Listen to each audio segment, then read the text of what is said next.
I went to a church function once when Pastor Sheryl Brady was speaking. Her talk that night changed my life forever. She said, you got to deal with being hated. You also got to deal with being lonely. Because real conquerors and real worshipers and real leaders don't run in packs. So if you've been the type of person that has never really fit in, somebody said, well, Pastor Brady, it seems like it works for everybody else, but it ain't working for me. She said, maybe it's because that particular area ain't supposed to work for you. Because for you, that ain't it. It was nice, but it wasn't it. It paid the bills, but that ain't it. You're gifted and you can do it, but that is not it.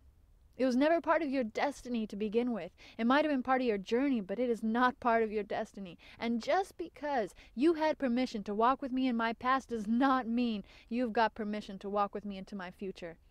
Oh, it is a blessing to know when it is not it, she said.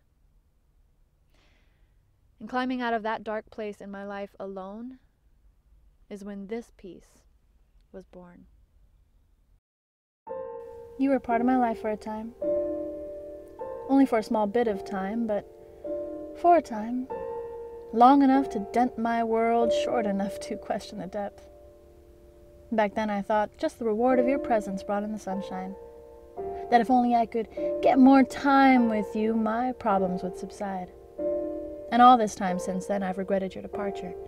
I chased after you, emotion like weeds seeking water. I fought against you, leaving us like a lone, estranged martyr, fighting for an unwritten, unknown, unworthy cause.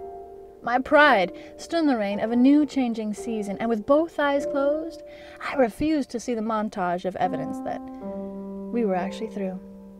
I shamelessly sought your affection, as if there was something I could do to make you want me more. I am fun, I'm charming, I listen, and I'm always there, so there's no reason in the world that you couldn't care. I cut myself open just to let you see me bleed. I let you see me broken just to show my vulnerability.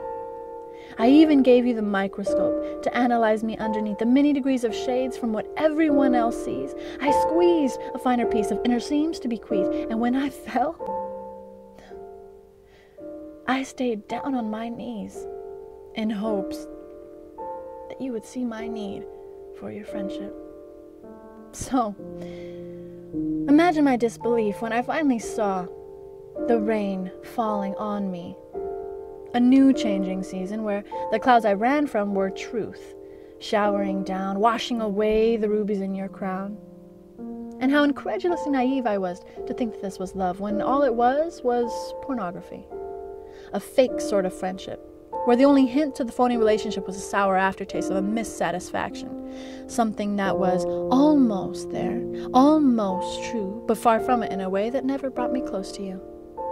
And for the longest time, I racked my brain for something I could do, but I guess there never really was a time when I truly needed you.